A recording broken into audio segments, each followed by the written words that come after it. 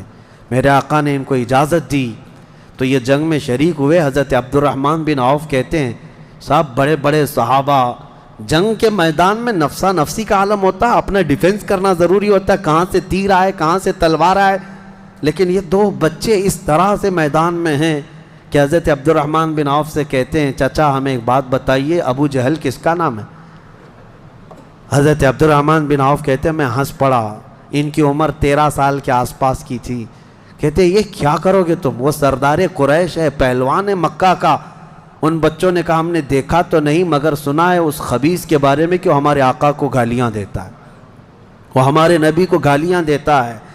یہ اصل محافظین مصطفیٰ تھے، محافظین ناموس رسالت تھے، نبی پاک صلی اللہ علیہ وسلم کی عزت کے لیے۔ میرے عزیزو یہ بچے کھیلنے کے لیے ضد نہیں کر رہے تھے، جان ہتھیلی پر لانے کے لیے ضد کر رہے ہیں۔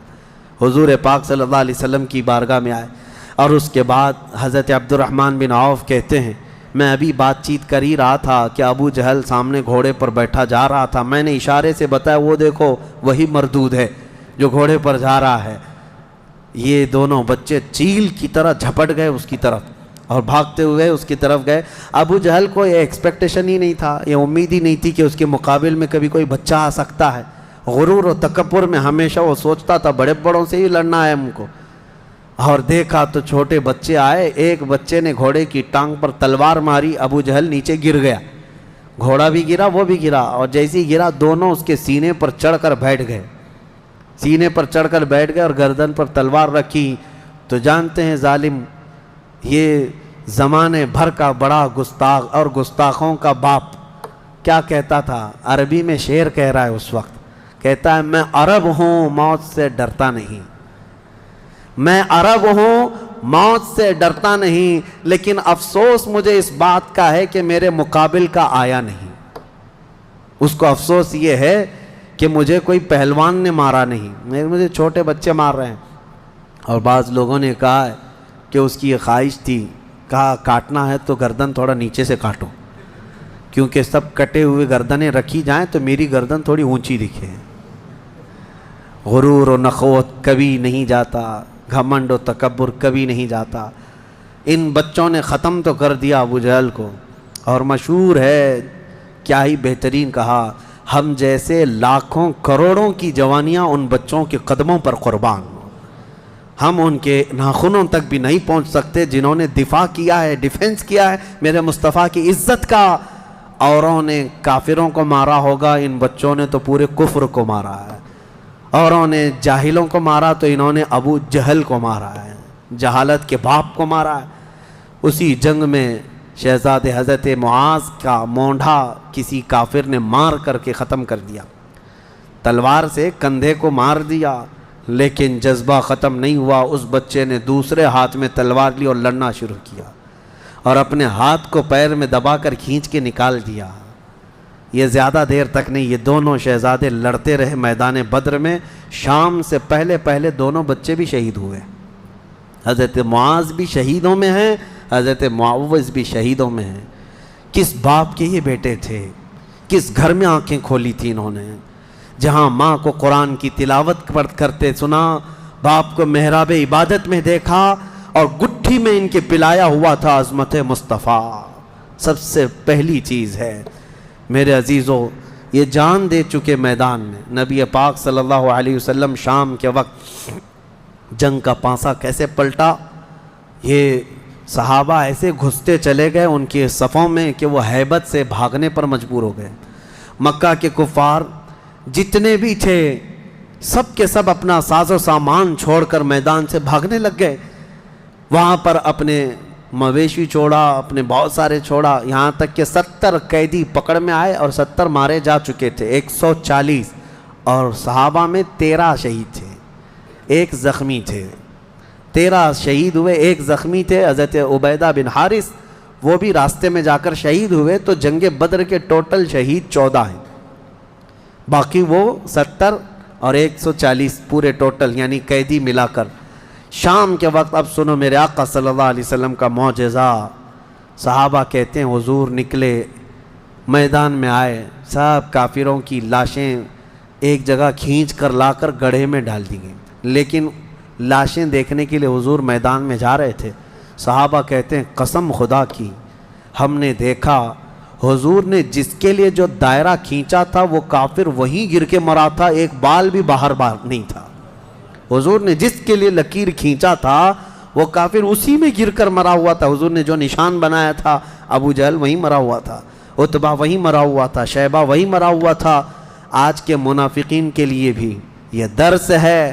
یہ دیکھیں جنگ بدر کی تاریخ کو, نبی پاک صلی اللہ علیہ وسلم ایک دن پہلے یہ بتا رہے ہیں کہ کون کہاں مرے گا, اور یہ ابھی تک اس بحث میں ہے کہ پیٹھ پیچھے کا علم نہیں, دیوار پیچھے کا علم نہیں, یا اپنے جیسا نبی کو بھی قیاس کرتے ہیں. اللہ ہدایت عطا فرمائے. اب شام کے وقت سارے وہ لاشوں کو لا کر ایک گڑھے میں جمع کر دیا, اور جو مسلمان صحابہ تھے ان کی لاشیں جمع کی گئیں اور ان کو عزت کے ساتھ احترام کے ساتھ اسی بدر کے میدان کے قریب دفن کر دیا گیا. اور کافروں کی لاشوں کے پاس کھڑے ہو کر حضور نے پھر ایک خطبہ دیا.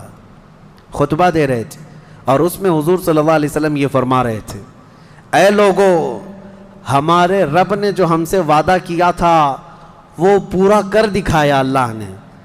بتاؤ تمہارا خدا جو تم سے کوئی وعدہ کیا تھا کیا تم کو بھی پورا کر دیا؟ کیا تم نے موت کے بعد وہ چیز پا لی جس کے لیے تم لڑتے تھے؟ صحابہ پوچھنے لگے یا رسول اللہ صلی اللہ علیہ وسلم آپ ہی کس کو سنا رہے ہیں, یہ مرے ہوئے کفار کو؟ حضور نے فرمایا یہ تم سے بھی زیادہ سنتے ہیں, مرنے کے بعد وہ تم سے بھی زیادہ سنتے ہیں. اسی لیے حضور پاک صلی اللہ علیہ وسلم نے فرمایا کہ مردہ لوگوں کی باتیں تو چھوڑیں, چلنے والوں کے پیر کے چپل کے نیچے جو آواز آتی ہے وہ بھی مردہ سنتا ہے, اس کے کان بڑھ جاتے ہیں. اب مجھے بتاؤ میرے عزیزو, بدر میں مارے گئے ہوئے غلیظ قسم کے کافر جب باتیں سن سکتے ہیں تو اللہ کے اولیاء اپنی قبروں میں کیوں نہیں سنتے؟ انبیاء کرام اور اولیاء کرام اپنی قبروں میں نہیں سنتے؟ ہم جاتے ہیں اور اسی یقین کے ساتھ جاتے ہیں کہ وہ قبروں میں ہماری باتوں کو سنتے بھی ہیں, اور اللہ نے ان کو تصرف اور اختیار دیا ہو تو ہمارے حق میں اللہ کی بارگاہ میں سفارش بھی کرتے ہیں. یہ ہے جنگ بدر. اس کا خلاصہ یہی ہے کہ وہ اگرچہ 313 نہتے تھے لیکن یقین کامل تھا. اسی کو اقبال نے کہا ہے, یقین محکم عمل پہ ہم, جہاد محبت فاتح عالم, جہاد زندگانی میں ہیں یہ مردوں کی شمشیریں. کہ یہ وہ صحابہ تھے, ان کے بارے میں کہتے ہیں اللہ کے شیروں کو آتی نہیں روبائی, اللہ کے شیروں کو آتی نہیں روبائی. یہ لومڑی کی طرح نہیں رہتے بلکہ ان کا عزم حوصلہ بڑا جوان تھا, اور میدان میں اترے تھے تو نہ یہ تلواروں کے بھروسے آئے تھے نہ ہاتھی گھوڑوں کے بھروسے آئے تھے, بلکہ ان صحابہ کا صرف یقین یہ تھا اللہ ہمارے ساتھ ہے, رسول ہمارے ساتھ ہے. اے مومنوں, آج اس بدر کی تاریخ کے بعد میں آپ سے بھی یہی کہنا چاہوں گا, آج جتنے بھی ابو جہل ناچ رہے ہوں ان کو ناچنے دو اور پکار کر کہو ان اللہ معنا, بے شک اللہ ہمارے ساتھ ہے, بے شک اللہ ہمارے ساتھ ہے. آزمائش ہوگی, امتحان ہوگا, کچھ تو مریں گے کچھ تو کٹیں گے, لیکن غلبہ حق کا ہی ہوگا. حل الحق یعلو ولا یعلی علیہ, فرمایا گیا حق ہمیشہ بلند ہو کر رہے گا, اس کے اوپر کوئی غالب نہیں آئے گا. ہو سکتا ہے صدیوں تک اس کو کوئی پکڑ کر کے رکھے, حق کو گرفتار کر کے رکھے, لیکن کبھی بھی وہ اس طرح نیست و نابود نہیں کیا جائے گا. قیامت تک حق کو بلند ہونا ہے. اللہ کریم ہم سب کو حق جماعت کے ساتھ زندہ رکھے اور ہمیں غلبہ اسلام کا وہ سنہرا دور عطا فرمائے, جب ہم دیکھیں ہمارے ہر گھر سے آواز آئے لبیک یا لبیک یا لبیک یا. تو ماشاءاللہ سلمان اظہری صاحب نے کیا ہی پیارے انداز سے اور نرم لہجے سے بہت ہی پیاری دل کو چھو دینے والی تقریر کی ہے. جنگ بدر کے حوالے سے ہم لوگوں کو سارے کے سارے واقعے اس کے اندر بتائے ہیں. جنگ بدر کیوں ہوئی تھی, جو کفار لوگ تھے انہوں نے پہلے پہل کری تھی. جب ابو سفیان کا قافلہ جو ہے وہ پورا مدینے سے نکل کر صحیح سلامت وہ مکہ پہنچ گیا, پھر بھی یہ لوگ بدلہ لینے کو اتر ہو گئے تھے. اس کے لیے وہ لوگ آئے, اور اللہ کی مدد